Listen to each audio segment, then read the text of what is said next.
Vous écoutez Culture Média sur Europe 1, 9h30, 11h avec Thomas Hill, avec Julie Debona et Perrine Cross-Marie. Et c'est l'heure du journal des médias de Julien Pichenet. Avec les audiences, tout d'abord, qu'ont regardé les Français hier soir à la télé. Alors, on a eu quasiment les mêmes chiffres et les mêmes résultats que lundi dernier. Les lundis se suivent et se ressemblent.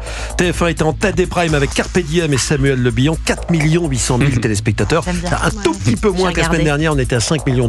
Mais ça reste évidemment. Vous avez aimé, ouais. Ah oui, j'ai regardé, bien sûr.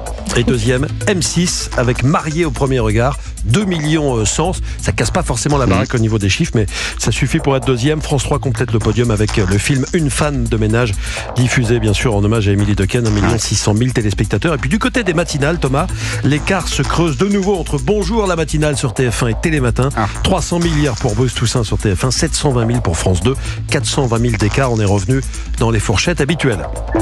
Europe 1, le journal des médias. Et puis on en sait plus sur le retour d'Interville cet été sur France 2. Et oui, c'est le jeudi 3 juillet que le divertissement va faire son grand retour. Interville sera à l'antenne également les 4 jeudis suivants. On aura donc 5 primes. C'est Nagui, comme prévu, qui animera Interville. Il aura à ses côtés Bruno Guillon, Magali Ripoll, Camille Serre, Valérie Bègue et Johan Rioux. On rappelle qu'Interville suscite déjà des débats avant même son retour, puisqu'on sait déjà qu'il n'y aura pas les incontournables vachettes dans cette version d'Interville 2025 et Interville sans vachette. Je vous laisse compléter la phrase en fonction de vos convictions. Moi, j'ai vu une vidéo diffusée par Nagui qui présentait, semble-t-il, un homme vachette.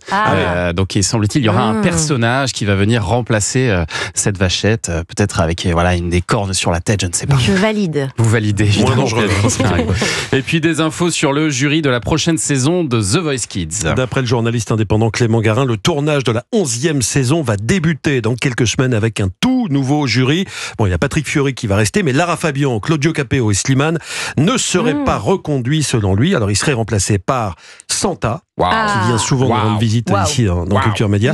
Soprano et Matt Pokora. Alors, pour Matt Pokora, on pourra vérifier auprès de lui directement vendredi, puisqu'il sera votre invité, Matt Pokora, vendredi à 10h. On va lui poser la question, bien sûr. En profiter.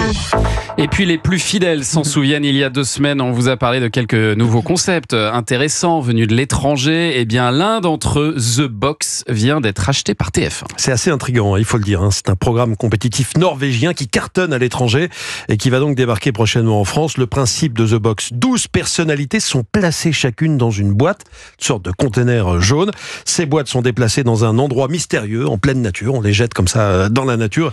Et lorsque la boîte s'ouvre, ils doivent comprendre, les candidats, le principe du défi original qu'il leur est proposé et le résoudre le plus vite possible. C'est un concept qui a déjà séduit 7 territoires, dont ITV au Royaume-Uni, TV2 au Danemark. Alors TF1 a confirmé l'acquisition des droits, c'était il y a quelques jours, mais on ne connaît pas pour l'instant la date de diffusion, ni l'identité du présentateur. Il y a peut-être un poste à pourvoir pour ceux que ça intéresse.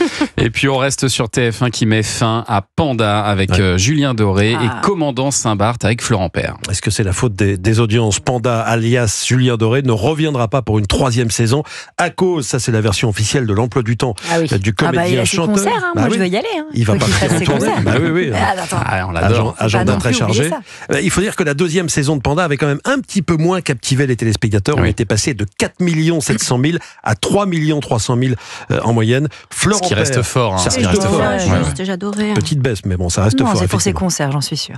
Florent Père ne reviendra pas non plus en Commandant Saint-Barth. C'est peut-être aussi pour ses concerts. Pour ses spectacles. Pour ses spectacles, c'est pareil, il n'y a pas de raison qui a été avancée pour l'instant, mais les chiffres d'audience n'ont pas poussé TF1 à renouveler la série pour une saison 2. La moyenne des téléspectateurs était moins forte que pour Panda pour la première saison. On était tout juste sous la barre des 3 millions. Bon, il y a des séries qui reviendront, Master Crime avec Muriel Robin, Le Négociateur avec François-Xavier de Maison ou Le Nounou avec Boudère. Là, ça cartonne et ça reviendra, ça continue. Merci beaucoup Julien pour ce journal des médias. Merci.